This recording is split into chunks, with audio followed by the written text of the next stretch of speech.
Eh bien, bonjour à tous, bonjour à toutes, bonjour Michel. Tout d'abord, aidez-nous à nourrir les algorithmes. Même s'ils sont encore mystérieux pour nous, nous savons qu'ils ont faim de vos clics et de vos abonnements. Ils sont les maîtres de notre développement possible. Alors, à votre bon cœur, monsieur, dame, cela évidemment ne vous engage à rien. Notre thématique d'aujourd'hui est sensible. Il s'agit du rapport de la France avec le pouvoir algérien. Alors, avant toute chose, quelques éléments, sinon de réflexion, du moins de méditation. Le sujet est très vaste, mais quelques rappels. L'Algérie est le 6e pays le plus vaste du monde. On a tendance à oublier ce fait géographique, syndrome colonialiste peut-être. C'est le plus grand pays d'Afrique, à peu près vaste comme 5 fois la France. C'est un pays aux immenses ressources, gaz, pétrole, ce que chacun sait, mais aussi agricole. Et là, je tiens à préciser un échec difficilement compréhensible de la France sur l'un des plus grands projets agricoles de la planète aujourd'hui. En Algérie, une exploitation expérimentale a été lancée dans le désert, une exploitation de 50 000 hectares pour la production de blé, de canne à sucre, de lentilles et de pois chiches. Pour cette entreprise titanesque, l'Algérie a signé un partenariat avec l'Italie. Il va de soi que l'Italie n'est pas, contrairement à la France, leader dans ces domaines, ni spécialiste. Et pourtant. Alors, effectivement, quelque chose cloche dans le couple franco-algérien. Alors oui, la gouvernance algérienne est autocratique et particulièrement corrompue, nous en conviendrons. Alors non, ce n'est pas un pays en totale déshérence. Il y a des projets, certains pharaoniques. Mais sur ces constats, ouvrons la thématique du jour. Le président Tebboune devient-il le coprésident de la France? Il est en train d'exploiter le maillon faible de ce pays, son président actuel, Emmanuel Macron, pour s'immiscer dans la politique française. Effort, du moins le croit-il, d'une diaspora de plusieurs millions de personnes. Il semble diriger son choix vers LFI, tout naturellement, et pouvoir continuer, du moins indirectement, ses manœuvres avec celles de Jean-Luc Mélenchon, le plus représentatif pour lui pour 2027. Un électorat qu'il pense pouvoir motiver, à défaut de pouvoir le contrôler, en ce sens. Et ce qui est significatif, c'est que la une de certains journaux algériens ont du reste commencé la campagne clairement pour LFI. Une ingérence qui, celle-là, pour le coup, semble pas beaucoup inquiéter la presse mainstream. Alors que demande simplement le bon sens? Quel est l'enjeu? La libération de Boualem Sansal et la récupération, somme toute logique, des ressortissants interdits de séjour en France. Simple respect du droit international. Alors Michel, cruciale question, Tebboune, le président Tebboune, est-il en passe de devenir le coprésident officieux de la France? Alors cette expression est intéressante parce que nous connaissons la coprésidence d'Andorre et nous découvrons aujourd'hui une sorte de coprésidence de la France. Donc nous avons un président algérien qui se pose d'ailleurs, il faut le souligner, en sage dans cette affaire. Et donc qui, entre Bruno Retailleau, ministre de l'Intérieur, François Bayrou, Premier ministre, et Emmanuel Macron, semble avoir choisi son camp, effectivement. Il semble avoir choisi son médiateur, à savoir le président de la République française, dont il précise que c'est quelqu'un de son rang. Voilà. Donc, il y a aussi le souci de rester dans l'équilibre des formes politiques. Alors, vous avez raison, c'est d'une certaine manière une ingérence dans les affaires intérieures françaises, parce que la question de savoir qui doit négocier avec l'Algérie appartient aux autorités françaises, bien évidemment. Alors, il est évident qu'avec cette déclaration du président Tebboune, les initiatives de Bruno Retailleau, ayant développé une stratégie plutôt agressive envers l'Algérie, parlant de riposte gratuite. Donc riposte, ça veut bien dire que quelque part on est attaqué quand on riposte. Voilà, ce qui était évidemment dans le langage diplomatique quelque chose d'assez inadéquat. Donc le président Tebboune considère que M. Macron, pour reprendre son expression, est l'unique point de repère, avec peut-être son ministre des Affaires étrangères et toute personne qu'il voudra bien désigner, voilà, qu'il est son interlocuteur. Alors, vous parliez de scène de ménage.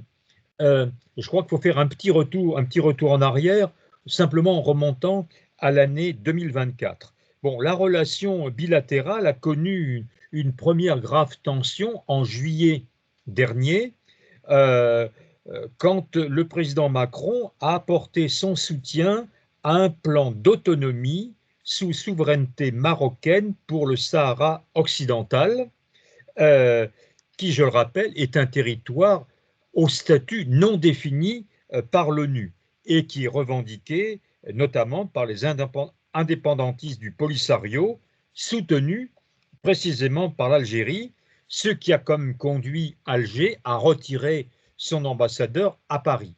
Alors aujourd'hui, si j'ai bien lu les déclarations de M. Tebboune, il dit qu'il n'est pas du tout hostile à ce que la France ait de bonnes relations avec le Maroc, voilà, que ça n'a rien à voir avec les relations avec son pays.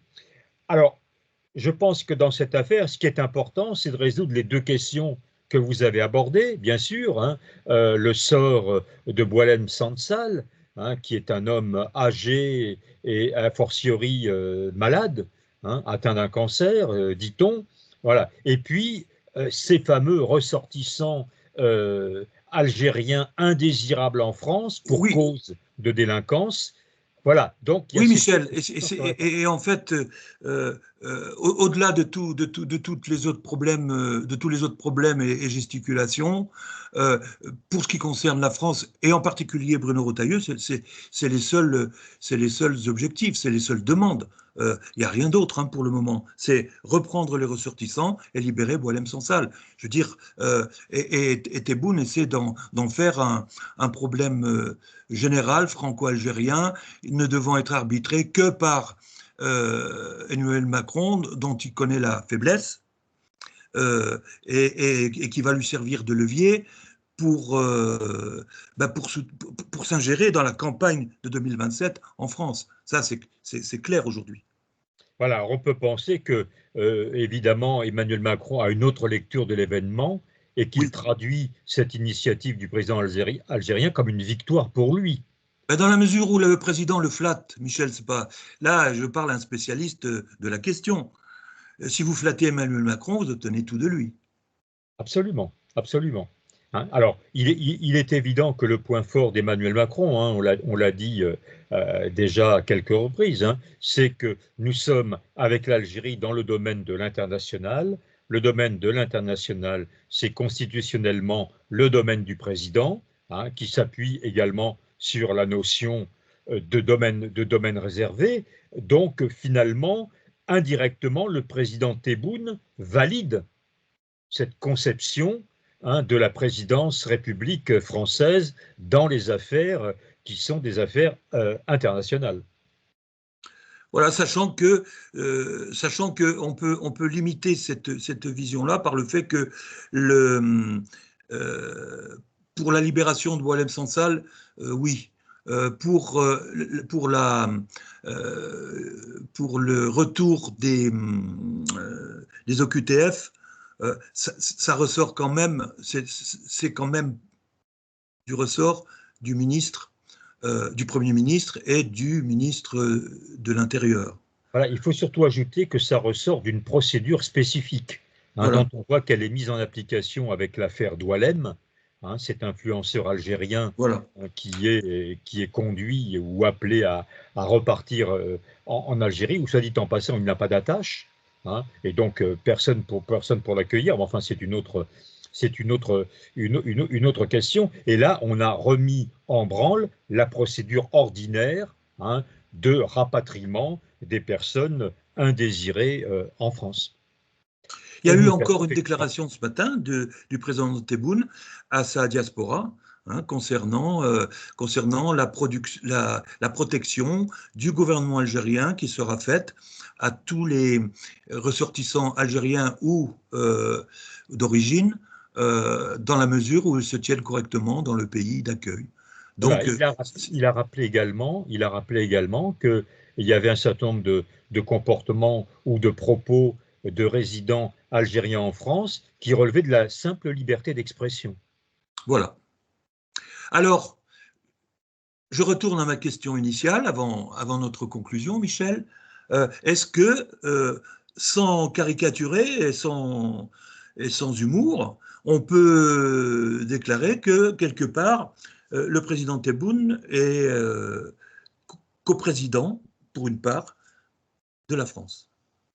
Ben, il est pour le moins associé à la définition de la politique internationale s'appliquant à l'Algérie, étant entendu qu'il s'est associé de lui-même. Donc il s'est évidemment investi d'une mission, et presque, je reviens au mot sage, une mission de médiation. Alors ce qui est assez paradoxal, parce que le médiateur est en principe une tierce personne, là il est juge et partie. Il est juge et partie. Voilà, mais vous l'aviez rappelé, je crois, à un moment, c'est un politique, Monsieur Tebboune.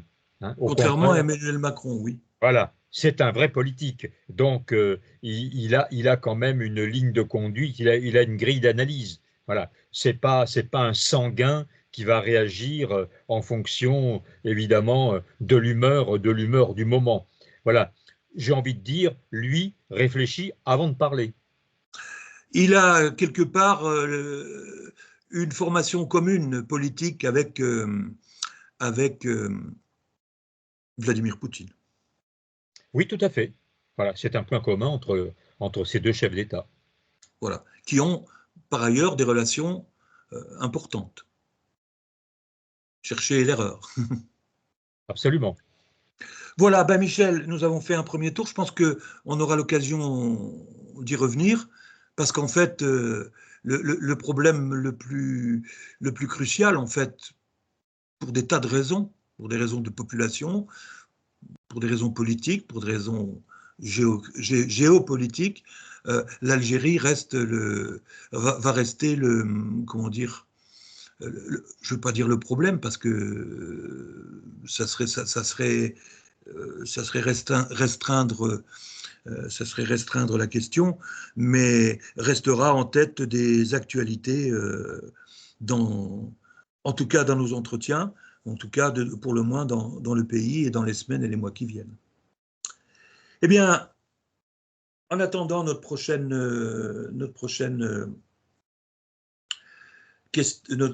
entretien sur cette question, nous allons vous souhaiter une excellente journée à toutes et à tous, et à vous, Michel, également, sous le Voilà, soleil parisien.